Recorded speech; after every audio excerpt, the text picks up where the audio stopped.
Paul Watson, un nom qui évoque tout de suite les océans, les baleines et pour beaucoup la controverse. Mais qui est-il vraiment? Pourquoi suscite-t-il autant de passion, d'admiration et de critiques? Dans cette vidéo, je vais essayer de comprendre pourquoi il a toute sa vie navigué entre admiration et hostilité. Et surtout, comment il en est arrivé à risquer de finir sa vie dans une prison japonaise. Bienvenue dans l'aventure de Paul Watson.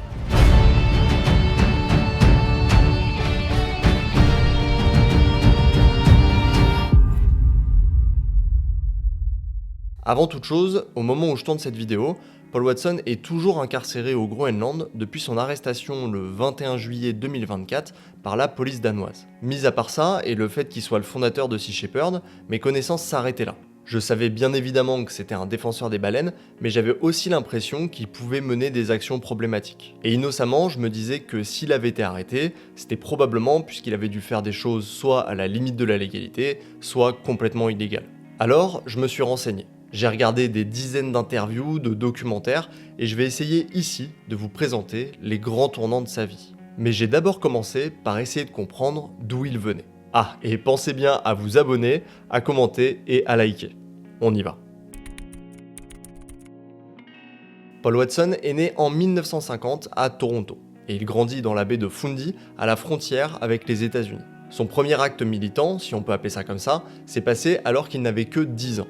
Il avait pris l'habitude de nager avec une famille de castors pendant l'été, mais l'année suivante, quand il est revenu sur le spot, il s'est rendu compte que les castors n'étaient plus là. Il interroge plusieurs personnes avant de comprendre qu'ils avaient été tués par des trappeurs. L'hiver suivant, il décide alors de passer son temps à détruire les pièges qu'il trouvait pour préserver les espèces de la région. Donc à 10 ans, au lieu de jouer avec ses crottes de nez, lui il préférait faire ça. Il était déjà bien mature quand même. Bon, quelques années après, en 1969, Paul a 18 ans. Et il participe à une manifestation contre des essais nucléaires qui devaient être réalisés sur l'île d'Amchitka, une des îles les plus à l'ouest de l'Alaska. La bombe qui devait exploser était 250 fois plus puissante que celle larguée sur Hiroshima. Et tout ça à plus de 1000 mètres de profondeur. Là où la majorité des manifestants étaient présents par peur qu'un séisme ne soit déclenché suite à l'explosion, Paul, lui, n'était pas là pour les mêmes raisons. Amchitka était une réserve naturelle. On ne pouvait pas y entrer armé d'un fusil, mais on pouvait faire exploser une bombe de 5 mégatonnes sous l'île. L'onde de choc tuait des phoques et des otaries. C'était contre ça que je voulais me battre.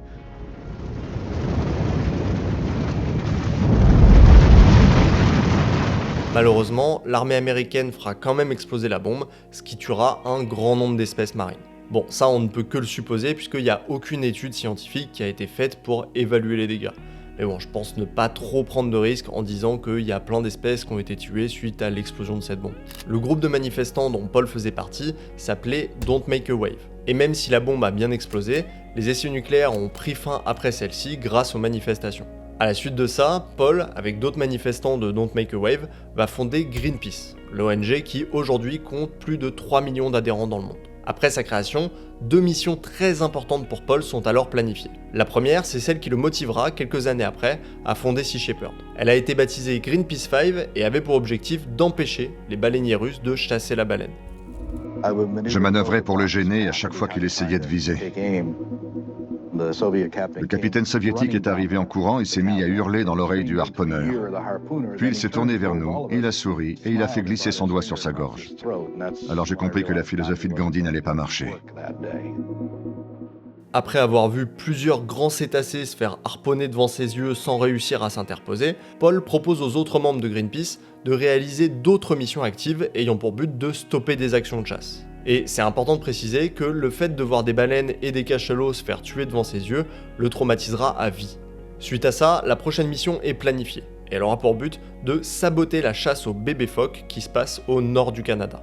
Des chasseurs canadiens, russes et norvégiens faisaient des centaines de kilomètres chaque année pour tuer les blanchons, le terme qui est utilisé pour qualifier les petits phoques qui possèdent encore cette magnifique fourrure blanche, avant de muer quelques jours plus tard. Pendant cette mission, Paul va jusqu'à s'attacher aux cordes qui servaient à ramener les peaux de phoque sur le bateau des chasseurs. Et vous vous en doutez, ils n'ont pas beaucoup apprécié. Et ils ont plongé Paul à plusieurs reprises dans l'eau glaciale. Malgré la violence de la situation, Paul sait que c'est ce qu'il veut faire de sa vie. Et il n'a pas peur de la mettre en jeu pour défendre les animaux. encore un pas de plus vers la création de Sea Shepherd. Mais l'élément qui va réellement motiver Paul à franchir le pas se passe en 1977.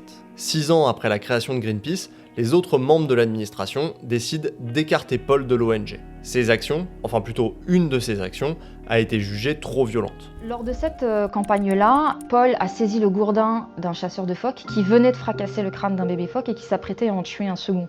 Donc Paul a saisi le gourdin et l'a jeté à l'eau. Et ça a été considéré par la direction de Greenpeace comme un acte de violence, destruction de propriété privée. Donc ça a été considéré comme une violation des règles de non-violence de Greenpeace. L'organisation veut soigner son image et préfère donc mettre son énergie sur des missions de protestation plutôt que sur des démarches activistes. Et c'est exactement ce que Paul Watson ne veut pas. Lui, il souhaite arrêter les pratiques barbares qui visent à harceler et à détruire la faune sauvage. Mais il comprend bien que tenter d'arrêter des chasseurs qui techniquement agissent en toute légalité ne pourra lui apporter que des problèmes. C'est donc décidé, il veut s'attaquer aux baleiniers et fonde en 1977 la Sea Shepherd Conservation Society. Avec la création de cette nouvelle ONG, Paul trouve enfin le moyen de s'investir à la hauteur de ses convictions. Et au-delà du fait de défendre les cétacés, ce qu'il cherche à faire, c'est à nous sauver nous, humains. Mais ça, on y revient juste après. Les cibles numéro 1 de Sea Shepherd, c'est les baleiniers, certes, mais plus précisément, c'est la chasse et la pêche illégale qui sévissent en toute impunité dans nos océans. Ces pratiques sont illégales pour une raison bien précise. C'est l'existence d'un traité international adopté en 1946. La Convention internationale pour la réglementation de la chasse à la baleine. Pour vous la faire très courte, c'est une sorte de loi qui oblige tous les pays signataires à en respecter les termes. C'est pour cette raison que la majorité des grandes puissances internationales vont progressivement arrêter ces pratiques au cours du XXe siècle. Mais pas toutes les nations. La Norvège, l'Islande et surtout le Japon décident de continuer à chasser les grands cétacés. Ce ne sont pas les baleines qui sont en danger, mais nous, les baleiniers. Mon entreprise est menacée et je dis souvent qu'il faudrait l'inscrire au patrimoine mondial de l'humanité. Alors, la loi va se durcir. En 1986, un moratoire sur la chasse à la baleine est voté. Et ces termes sont très simples. Il est interdit de chasser les grands cétacés dans un but commercial. Sauf pour quelques populations autochtones comme certains peuples d'Alaska, du Groenland et de Sibérie. Ah, et il y a une autre exception très importante, il est toujours accepté de chasser la baleine si c'est dans un but scientifique. Et indirectement, c'est cette exception qui propulsera Paul en prison des années après. Je vous explique. Ce que vous voyez là, ce sont des images des navires japonais en action. Et il y a deux choses importantes à relever. Déjà, il y a des grands research inscrits dessus, mais surtout, ce qui est frappant, c'est la taille des bateaux. Ils sont immenses. Si la recherche scientifique avait autant de moyens pour étudier les baleines, franchement, ça se saurait. Mais bon, ça, personne n'est dupe, tout le monde comprend bien que le Japon se fout ouvertement de la gueule de la Convention internationale. Mais personne ne fait rien. Le Japon va jusqu'à chasser et pêcher dans une zone marine ultra protégée, désignée comme sanctuaire. Le sanctuaire de l'océan austral. Alors, c'est quoi la solution ? On regarde les cétacés se faire décimer et puis le jour où il y en a plus, on observe les conséquences ? Parce qu'il y en a des conséquences, et pas des petites. Les grands mammifères marins défèquent plusieurs fois par semaine, voire plusieurs fois par jour en fonction des espèces. Les nutriments présents dans ces déjections favorisent la croissance du phytoplancton. Et grâce à la photosynthèse, ces organismes végétaux seraient à l'origine de 40% de l'oxygène disponible sur Terre. 40%. Vous comprenez pourquoi je vous disais que l'objectif de Paul, c'était de nous sauver. So people are in willful denial. They don't want to know. Et l'océan, c'est le premier organe de régulation du climat. C'est notre première source d'oxygène, c'est le premier puits de carbone. Et quand on dit océan, c'est pas la masse d'eau salée, c'est la vie marine. It's no longer like a choice. If you want a future, you have to act. Alors, c'est pas la première fois qu'on en parle sur cette chaîne, mais le rapport qu'on a avec la faune aquatique est très très problématique. Et pour être un peu plus cru, il est surtout complètement débile. On n'est pas capable de reconnaître ce qui a de la valeur pour la survie de notre propre espèce. C'est dingue.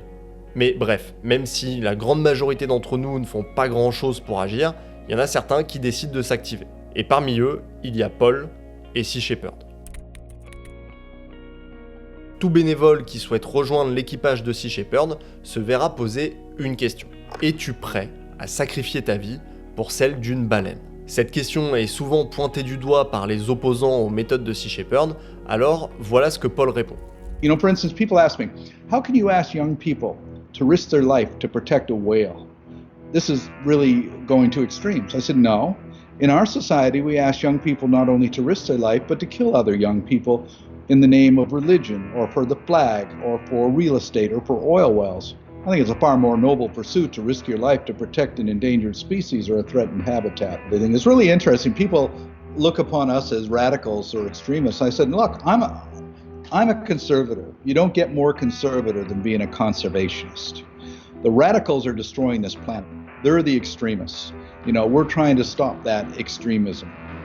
Depuis 1977, les équipages de Sea Shepherd, donc tous ceux qui ont répondu oui, naviguent sur les océans du monde entier avec un objectif: empêcher les braconniers de s'en prendre à la faune aquatique. Ça passe par couper des filets de pêche qui peuvent parfois s'étendre jusqu'à plusieurs centaines de kilomètres, ou par empêcher le ravitaillement de certains navires. Le but est de dérentabiliser les missions des bateaux ciblés. Sea Shepherd a bien compris que le nerf de la guerre, c'était l'argent. Si les bateaux rentrent plusieurs fois par an avec des pertes financières, l'économie sera fragilisée, ce qui fera douter les investisseurs pour leur prochain placement. Mais ça ne suffit pas.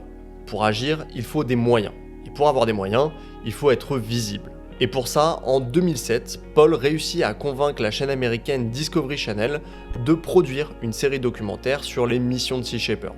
Pendant plus de 2 ans, les navires de Sea Shepherd vont traquer les braconniers, souvent des bateaux japonais, et les empêcher de mener à bien leurs actions de chasse dans le sanctuaire de l'océan Austral. Mais après 2 ans, l'événement qui fera basculer le futur de Paul survient.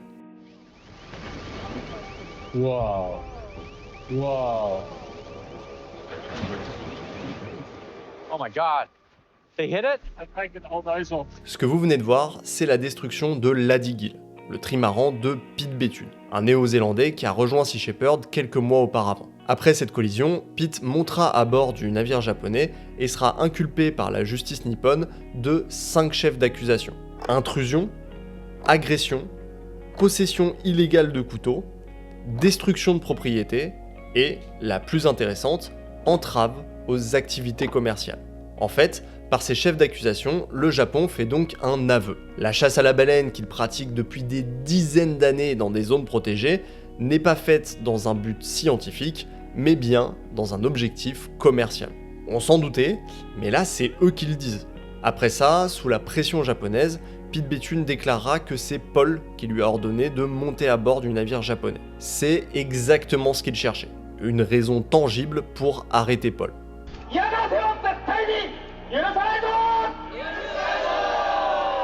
En septembre 2012, une notice rouge est émise à l'encontre de Paul Watson suite à un mandat d'arrêt communiqué par le Japon. Paul rejoint le cercle très fermé des personnes recherchées par Interpol, aux côtés d'hommes d'affaires véreux, de politiques corrompus et de terroristes assumés. Donc depuis septembre 2012 et jusqu'à juillet 2024, Paul était en cavale, évitant de passer par les pays susceptibles de l'arrêter et de le livrer au gouvernement japonais. Mais lors d'une escale de son navire à Nuuk, Paul est arrêté par la police danoise, puis mis en détention, le temps qu'une décision soit prise quant à son extradition ou non. Alors, même si une partie de l'opinion publique soutient Paul, ce qui se joue, c'est avant tout une bataille politique. Le Japon rêve d'arrêter depuis des années celui qu'il considère comme le seul rempart à la chasse à la baleine. D'ailleurs, Paul a été arrêté peu de temps après le lancement du Kangai-Maru, le plus grand baleinier jamais construit par le Japon. Probablement par peur que Sea Shepherd vienne dérentabiliser ses missions. Alors, si vous voulez aider Sea Shepherd, vous pouvez le faire en faisant un don sur le site de Sea Shepherd France, que je vous mets en description. J'espère que cette vidéo vous aura plu. Si c'est le cas, pensez à vous abonner, à commenter et à liker. Et moi, je vous dis à très vite pour une nouvelle histoire animalière.